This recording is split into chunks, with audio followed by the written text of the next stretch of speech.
A todos, bienvenidos a esta quinta jornada del Instituto Guatemalteco de Derecho Procesal Garantista. En esta tarde contamos con la participación del doctor Jorge Cabrera Hurtarte, a quien le damos la más cordial bienvenida, y me permitiré hacer una breve reseña de su inmensa hoja de vida. El doctor Jorge Cabrera Hurtarte se gradúa como abogado y notario de la Universidad Rafael Andívar. Posteriormente, obtuvo el grado académico de magíster en Derecho Constitucional, siempre por esa misma casa de estudios, y obtiene un doctorado honoris causa por la Universidad Paulo Freire de Nicaragua en el año 2019. Durante los casi 41 años de ejercicio profesional, se ha dedicado al desempeño de la abogacía en el ámbito profesional y ha ejercido algunos cargos dentro de lo que son las instituciones públicas, las cuales me permito hacer un breve resumen. Secretario General de la Procuraduría de los Derechos Humanos, siendo el primer secretario de dicha institución.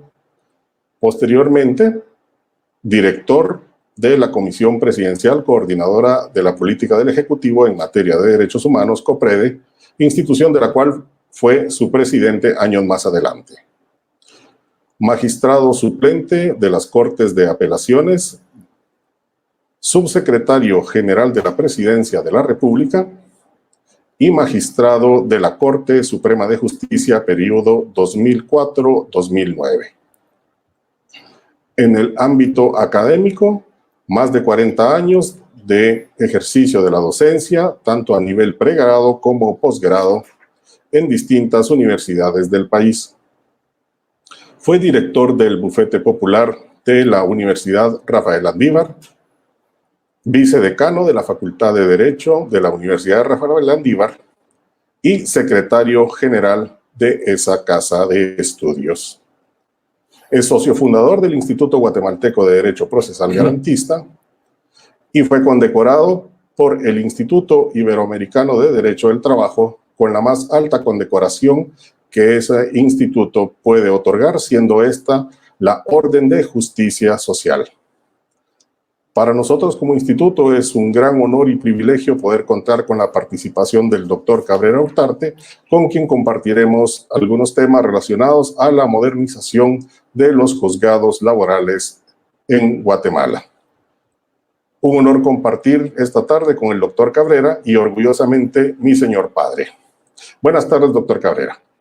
Muchas gracias, doctor Luis Fernando Cabrera.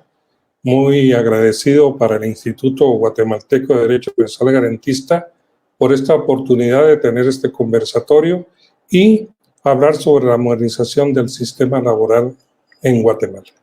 Gracias, doctor.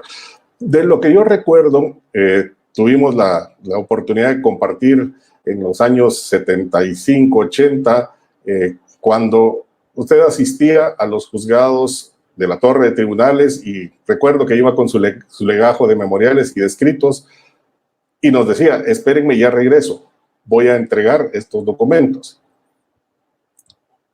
¿Qué ocurría en ese entonces? ¿Qué pasaba con el sistema laboral, que es donde usted estaba litigando en esa época?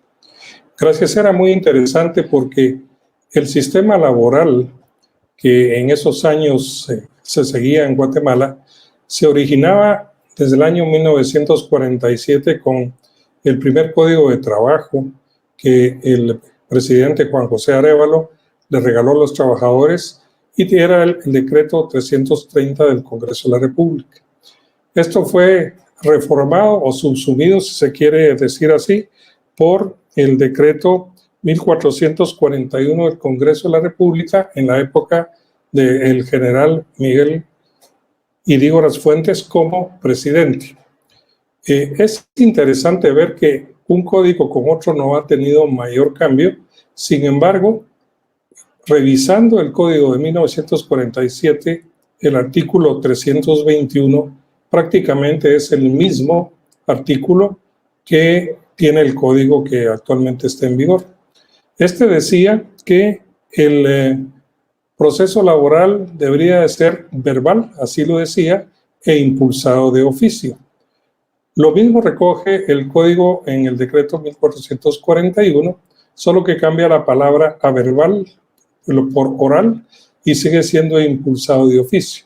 Pero agrega otras cosas como, por ejemplo, la gratuidad, indica que no es necesario el auxilio de abogado en los juicios laborales, y también le da la posibilidad que ya puedan intervenir los estudiantes de las universidades privadas.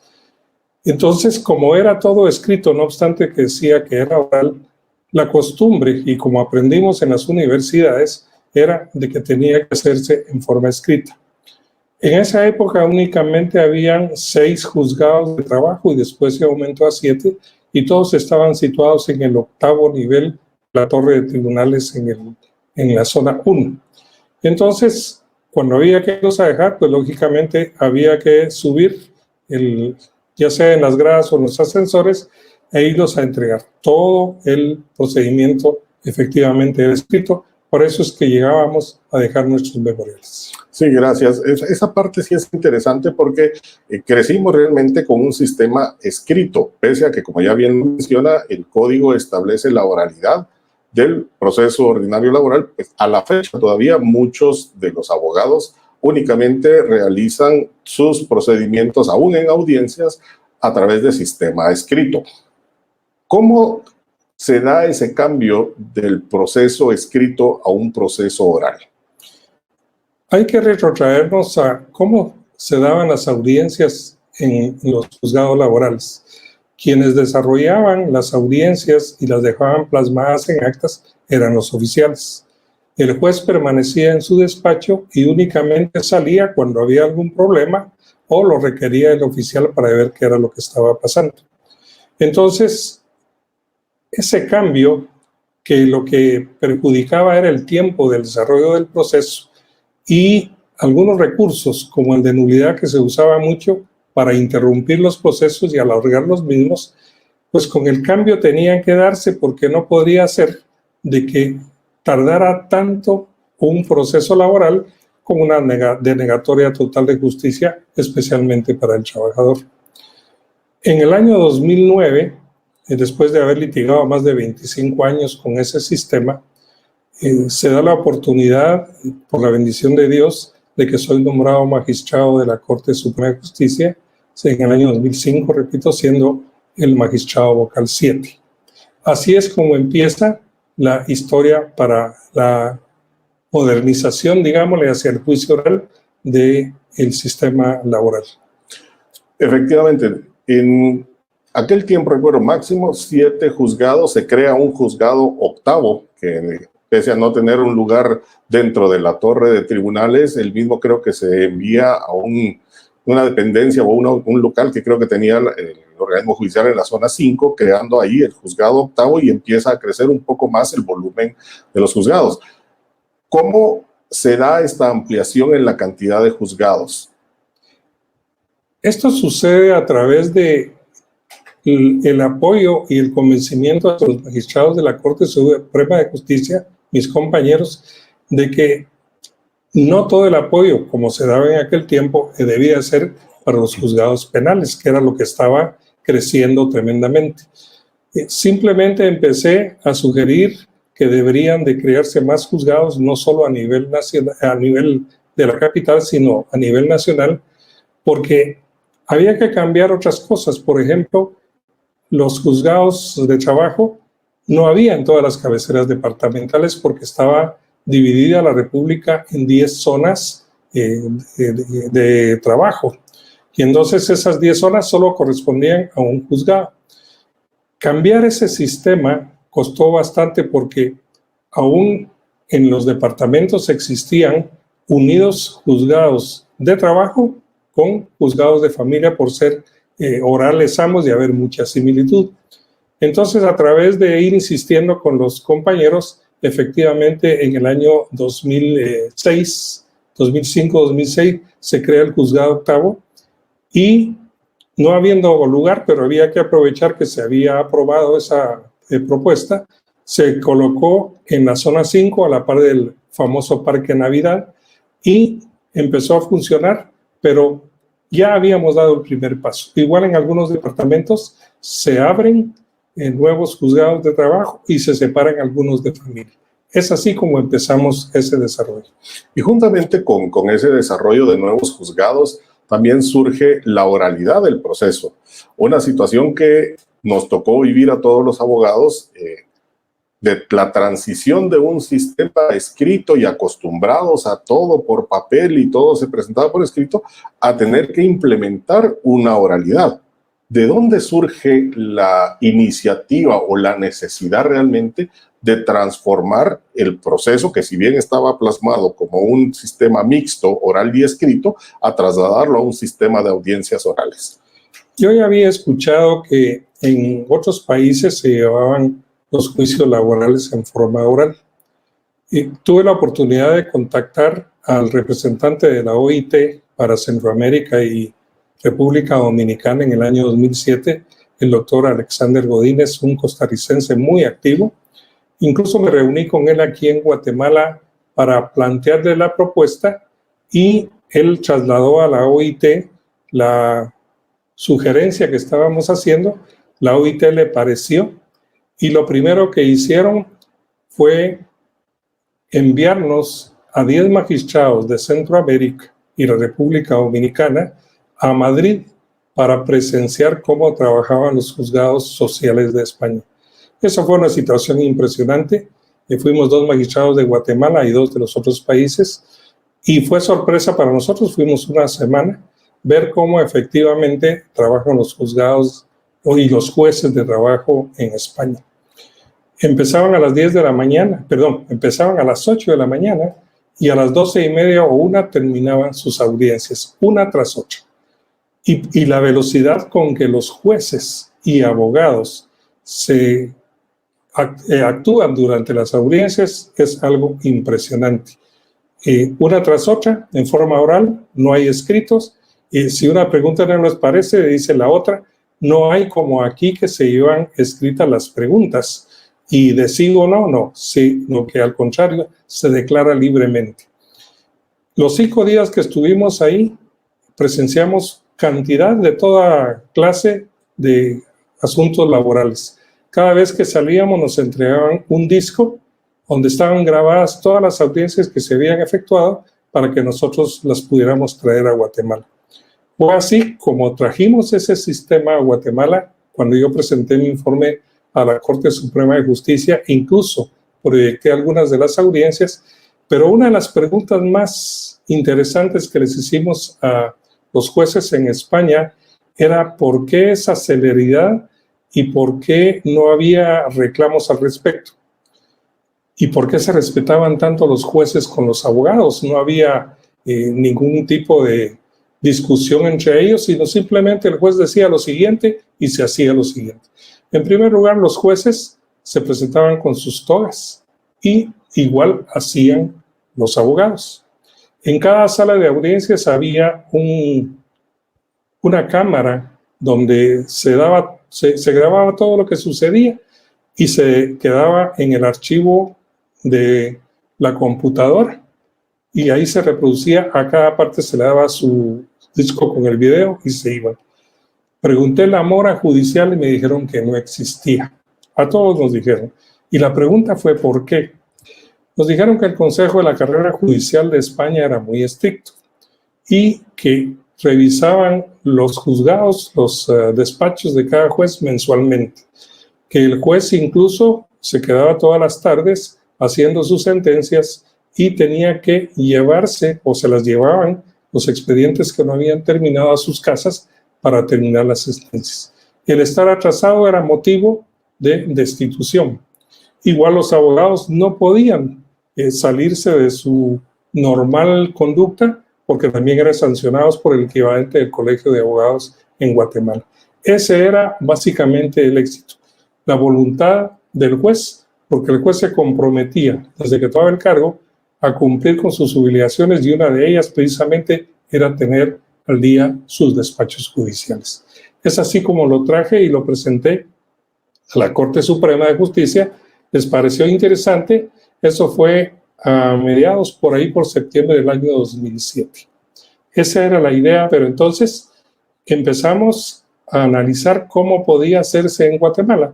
porque después de proyectarle a la Corte Suprema lo que eran las audiencias, era impresionante ver la velocidad y cómo se resolvían los juicios. Empecé a presentarle proyectos e ideas a la Corte Suprema de Justicia y fue así como analizamos de que cada juzgado de trabajo tenía un comisario, 4 notificadores, 3 notificadores, igual 3 o 4 oficiales, un secretario y un juez. Entonces, el problema estaba en que el juez no podía resolver ni revisar las sentencias, que no las hacía él, sino las hacían los oficiales, y no las podía revisar al mismo ritmo que la producían los oficiales. Entonces la propuesta fue, bueno, quitemos 2 oficiales, 2 notificadores y pongamos un comisario nuevo, un secretario nuevo y un juez nuevo y duplicamos los juzgados. Hicimos constantemente la propuesta y finalmente en el año 2008, a través del acuerdo de la Corte Suprema 5-2008, en el mes de febrero, se da ese acuerdo donde se crean los 8 nuevos juzgados de trabajo. Interesante propuesta y ver cómo se duplicó la cantidad de juzgados, cosa que creo que nunca había ocurrido antes, crear tantos juzgados en una sola aprobación por parte de la Corte Suprema. Esto obviamente llevó no solo incrementar la cantidad de jueces, sino que también la capacitación de los jueces. Tengo entendido que fueron convocados jueces del interior de la República a que se unieran a participar del proyecto, pero adicionalmente ello significaba tenerlos que preparar para los juicios orales. Estos juicios orales, entendería yo que lo que hacen es garantizar más los derechos constitucionales de las partes a través de la manifestación oral dentro de los mismos y una supuesta celeridad procesal. Digo supuesta porque lamentablemente con la cantidad de mora judicial que existe actualmente, que no es culpa de los juzgadores, sino de la cantidad de procesos que se están presentando todos los años, pero sí permitiría hasta cierto punto un mejor diligenciamiento de los procesos laborales y garantizar los derechos que la Constitución establece. ¿Cómo fue ese proceso de capacitación de jueces? Dentro del proyecto que se le presentó a la OIT, este estaba básicamente dividido en 2 partes. La primera era la ida a conocer los otros juzgados, cómo funcionaban a Madrid, y la segunda era el entrenamiento de la oralidad. El doctor Alexander Godínez hizo esa propuesta también a la OIT, la cual fue aprobada, y accedieron a contratar a una experta chilena que trabajaba en una universidad privada, y así fue como a los jueces escogidos y los magistrados que ya estaban y jueces se les dio ese entrenamiento. Lo que sucedía es que el artículo 321 también hablaba de la presencia del juez durante la recepción de las pruebas. Pero teníamos que ir más lejos. El juez tenía que estar enterado de todo lo que sucedía en el proceso. Y entonces, efectivamente, se empezó a dar ese entrenamiento al cual respondieron muy bien, pero lo que usted menciona, lo difícil que fue escoger a los nuevos 8 jueces. En primer lugar, porque al sacar la convocatoria, muchos creían que los juzgados iban a empezar de cero. Entonces, empezar de cero un juzgado, pues, es muy fácil. Sin embargo, no fue así. Dentro del proyecto que se le presentó a la Corte, iban otras cosas incluidas, como primero, había que repartirle a las salas de trabajo la jurisdicción sobre los nuevos juzgados de trabajo. Y después agarramos los juicios pares o impares, dependiendo de cada juzgado existente, y eso les fueron enviados a los nuevos juzgados de trabajo. La celeridad que se dio en esos días, con este repartimiento de procesos, fue fabulosa. Y debo reconocer la gran dedicación que tuvieron los jueces que fueron escogidos y los jueces anteriores. Les decía que fue difícil escoger los jueces porque creyendo que iban a empezar de cero, se apuntaron varios jueces, incluso penales, civiles que se querían pasar, pero no pudo ser así porque se retiraron. hubo que escoger jueces que afortunadamente yo conocía por estar litigando, de Escuintla, de Mazatenango, de Coatepeque, de Quetzaltenango, incluso hasta de Puerto Barrios para poder integrarlos, de Chimaltenango también. Y es así como se completó el entrenamiento, el cual fue muy exitoso, porque participaron todos, incluyendo a mi persona, en esa capacitación de la oralización. Ahora viene la parte interesante. Capacitados los jueces en el sistema oral, teniendo ya el acuerdo de la Corte Suprema de Justicia que avala ya 16 juzgados, ¿qué hacemos con los otros juzgados nuevos? Y es de reconocer a los jueces que participaron en ese proceso y se lanzaron en el proyecto de la creación de los 8 nuevos juzgados, los cuales fueron albergados temporalmente en un edificio pequeño de la zona 4, donde con muchas limitaciones empezaron a funcionar esos otros 8 juzgados. Y ahí ya empezó un caminar más rápido de lo que era la ventilación de los procesos ordinarios. Pero no queda ahí solo la modernización. Ya mencionaba usted anteriormente sobre lo que es el sistema oral y cómo eran grabados en audio y video las audiencias en España. Recuerdo, si no estoy mal y usted me corregirá, que el plan piloto de la grabación en audio y video en Guatemala, con el apoyo de la AID, recuerdo yo, se realizó con el Juzgado de Trabajo de Antigua Guatemala. Sí fue ese el primero el juzgado que realizó las grabaciones de audio y video. No, no fue así. Resulta que en ese edificio que menciona precisamente en la zona 4, a una cuadra de lo que es Cofiño Estal, ahí se instalaron 11 juzgados, pero a los 11 juzgados se le instalaron ya sus salas de audiencia. Una de las limitantes que tenía la Corte Suprema era comprar el equipo de audio-video, que era muy caro. Afortunadamente, cuando yo tuve la oportunidad de abrir la Procuraduría de Derechos Humanos, había acudido a la AID y me equipó toda la Procuraduría, la AID. Igual lo hizo aquí en este caso, y les pedí a ellos su ayuda y le dieron a los 16 juzgados de trabajo el sistema de cómputo, las cámaras, dieron laptops, dieron todo el mobiliario, micrófonos, y ellos se encargaron de empezar los sistemas orales. Fue aquí en la zona 4 donde se fueron empezando poco a poco a empezar las grabaciones. La verdad fue algo impresionante, un éxito. Nunca en Guatemala se habían abierto 8 juzgados de un solo acto, y mucho menos con el éxito que iba teniendo. No creían en este proyecto, debo de ser sinceros. 2 cosas muy interesantes adicionalmente. El edificio, los jueces estaban apretados, pero hicieron el esfuerzo de celebrar sus audiencias.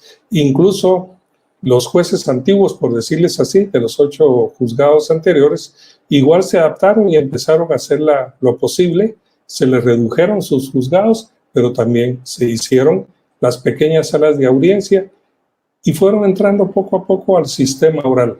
Incluso a nosotros los abogados litigantes, todavía a la fecha nos cuesta llevar a cabo las audiencias en forma oral. Veo a los colegas que llevan sus escritos y los presentan, pero los jueces y juezas les dicen que por favor exponga de manera oral un resumen de su demanda. Pero lo logramos al fin con la ayuda de todos ellos y así fue como empezó a funcionar. Un éxito totalmente para aquella época. Sin embargo, en el año 2009 había que agilizar un poco más porque teníamos problema con las notificaciones. Entonces se crea el servicio, primero se creó el centro de notificaciones y después el centro de servicios auxiliares para la Administración de Justicia Laboral, que actualmente existe en el edificio de la zona 10. Ese traslado y centralización hasta cierto punto de los juzgados ya en un solo lugar en zona 10, al menos aquí en la ciudad capital, pues viene hasta cierto punto a acelerar un poco más los procesos. Y viene dentro del proceso de modernización de lo que es el sistema laboral en Guatemala, en el sistema de los juicios, que ante tanta carga de trabajo que se tiene, se empiezan a formar los juzgados en pluripersonales.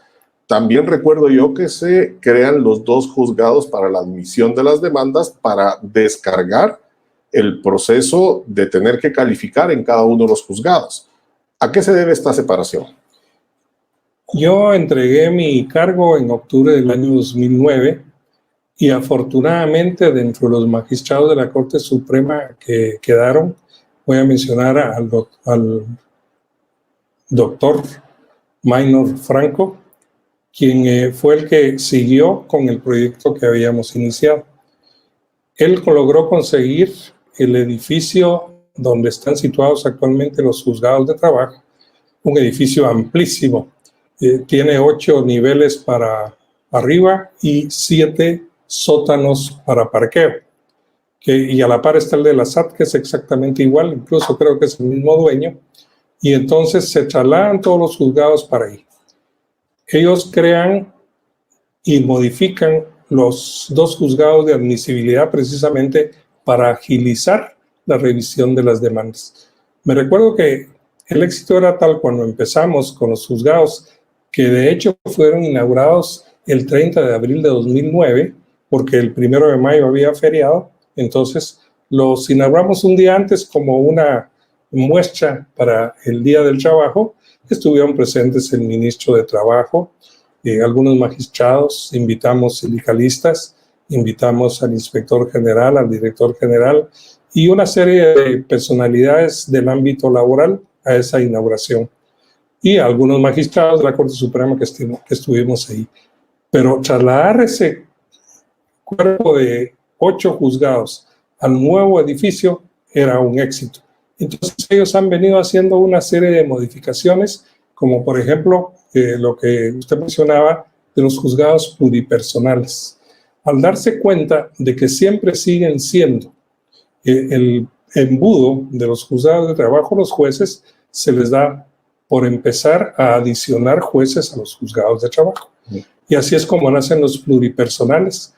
Tengo entendido que a la fecha prácticamente todos los juzgados de la capital son pluripersonales. Sé también de que el juzgado de Escuintla es pluripersonal y en algunos otros también lo estarán haciendo, pero el éxito de este proyecto es que casi todos los juzgados, hasta donde yo sé, laborales en Guatemala, ya usan el sistema oral. Y eso es un gran éxito. El sistema oral viene a modernizar entonces lo que es el sistema de justicia en general. Y si hablamos del tema laboral, pues nos da a nosotros más posibilidades de poder utilizar los mecanismos legales en un propio acto que sería la audiencia laboral que se está realizando. ¿Esta audiencia realmente nos garantiza más los derechos a los litigantes y a las partes? Definitivamente que sí. Lo único que necesita de que los litigantes y los jueces estemos preparados para ello. Sé que algunos jueces se han tenido que retirar, otros han fallecido y han habido que sustituirlos, y han llegado abogados jóvenes, lo cual me alegra porque están empezando su carrera. Igual, cuando vamos a litigar vemos bastante abogado litigante joven, pero cuando se desarrollan las audiencias no están preparados para ello. Necesitamos todos en general de estar estudiando siempre y de practicar. Los juicios orales necesitan de una reacción muy rápida de los abogados y es ahí precisamente, y de los jueces también, porque hay que hacer los requerimientos y las peticiones en forma verbal, pero igual lo tienen que resolver los jueces. Y entonces eso nos debería de facilitar agilizar los procesos. Incluso la recepción de pruebas con los jueces que ya tienen experiencia en eso es sumamente rápido. Así que sí vamos hacia ahí, pero no vamos a terminar solo ahí. Tengo entendido que además de los juzgados pluripersonales, el año pasado presentó la Corte Suprema de Justicia un proyecto para reformar el Código de Trabajo. Tengo entendido que está ya estudiándose en la Comisión de Trabajo del Congreso de la República. Yo he participado por lo menos en 2 proyectos de modificar el código. No es una cosa sencilla. Es muy difícil, especialmente quienes se oponen es el grupo sindical, porque piensan que se van a lesionar sus derechos laborales. Por ejemplo, es interesante que en este proyecto de código que presentó la Corte Suprema de Justicia, tanto la confesión judicial como la declaración de testigos ya no es a base de preguntas, según lo proponen ellos. Ya hay liberalidad de las partes para interrogarlas y también para el juez. Eso es una facilidad tremenda porque que estén calificando las preguntas y que a criterio del juez esta sí es aprobada o esta no, porque no cumple con los requisitos, o bien porque no es clara, es bien difícil porque es un criterio, mientras que si se interroga libremente es un avance tremendo.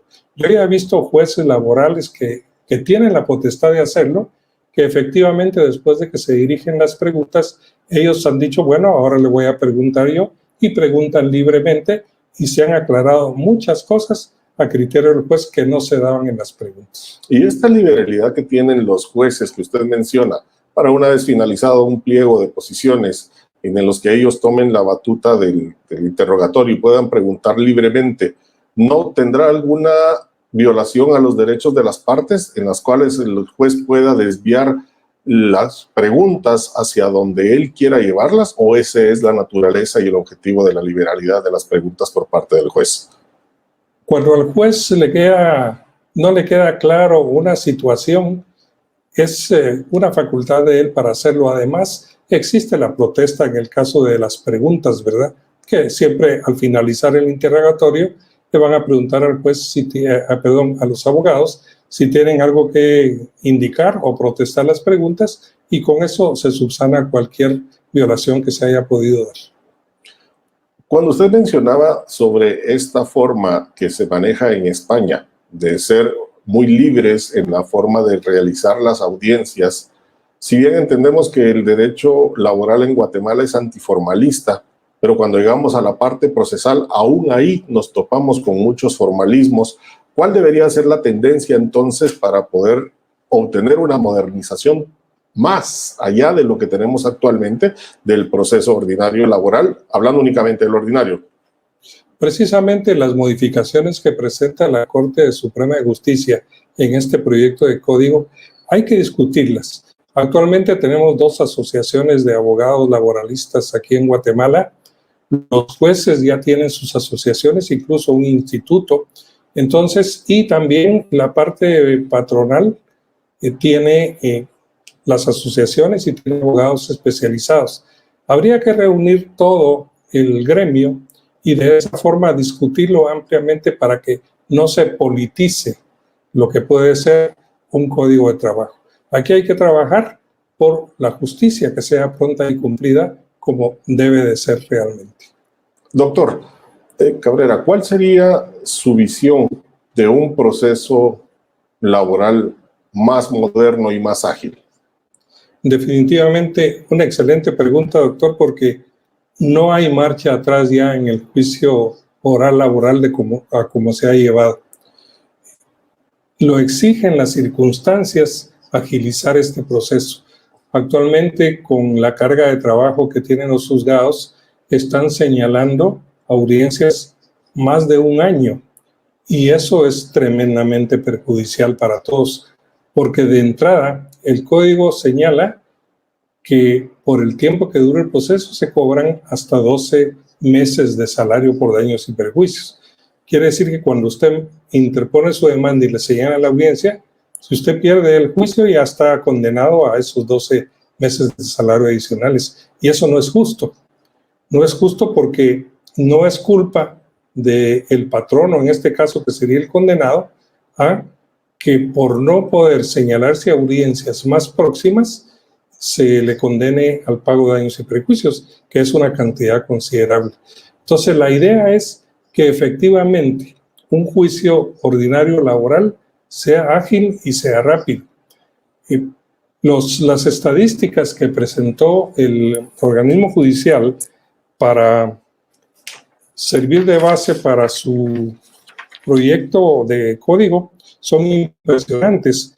Me voy a permitir leerlas. En el año 2015, en los juzgados, hubo 19.339 demandas y sentencias únicamente 3.935. En el año 2016, en los juzgados de trabajo de la capital ingresaron 26.381 demandas y únicamente hubo 5.225 sentencias. Y en el 2017, de enero a octubre, hubo 19.473 demandas nuevas y 4.565 sentencias. Pero vean ustedes que las salas tampoco se quedan atrás. En las salas ingresaron en el 2015 4.705 expedientes y solo hubo 2.235 sentencias. En el 2016 ingresaron 5.210 expedientes y apenas hubo 1.652 sentencias. Y en el 2017 ingresaron 5.967 expedientes y apenas hubo 2.409. Con el problema de la pandemia, esto ha crecido mucho más, porque vean ustedes y recordarán cuánto tiempo fue que no estuvieron laborando los juzgados laborales. Hasta el 17 de agosto del año pasado fue que se abrió para recibir demandas. Alguien me comentó, no les puedo decir si así fue, que ese día ingresaron alrededor de 3.000 demandas en un solo día por todo el tiempo que no habían recibido demandas. Además, hay otros aspectos que son importantes. Uno de ellos que produce que casi todas las demandas contra el Estado se vayan a los juzgados es la falta de eficiencia que tiene la Oficina Nacional de Servicio Civil. Tenemos juicios nosotros en mi despacho que contra entidades del Estado en los cuales la Oficina Nacional de Servicio Civil, por ejemplo, ha declarado que debe de reinstalarse al trabajador. Y las instituciones del Estado dicen que no le hacen caso porque son instituciones del mismo nivel. Entonces hay que recurrir a los juzgados de trabajo. Hay tanta carga que si no se van arreglando esas situaciones, no se va a poder acortar el tiempo que salgan las sentencias de los juzgados. Es imposible. Habría que poner 4 o 5 veces más la cantidad de juzgados en toda la República para poder normalizarlo, y eso es sumamente caro. La digitalización de los procesos, ¿cree usted que vendría a mejorar? Definitivamente que sí. Vamos hacia una aplicación de la modernización y la tecnificación. En el proyecto del código está obligatoria el señalar un correo electrónico para las notificaciones electrónicas. Con eso hay cantidad de tiempo que se va a acortar para que el proceso sea más ágil. Bien, doctor Cabrera, vemos cómo ha trascendido desde el tiempo de que todo era escrito a una modalidad oral, donde pese a que ya nos encontramos en juicios orales, vemos todavía colegas, como usted bien lo menciona, que presentan sus demandas por escrito y sin siquiera hacer un breve resumen de las mismas, sino que se quedan únicamente en un sistema escrito, donde los jueces han tenido que implementar las técnicas orales en los procesos para darle una mayor celeridad a esto.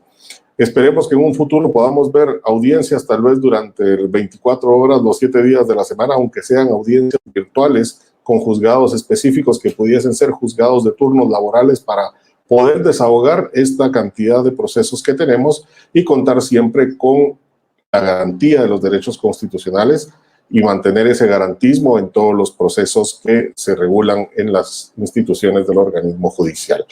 Bien, con esta intervención del doctor Cabrera estaríamos dando fin a esta quinta jornada del Instituto Guatemalteco de Derecho Procesal Garantista. Doctor, ha sido un gusto y un honor poder conversar con usted y que nos haya instruido un poco sobre cómo han sido los juzgados y cuál es la tendencia que se tienen. Y a todos ustedes que nos han visto, muchísimas gracias y estén pendientes de nuestras próximas jornadas garantistas. Muy feliz tarde para todos.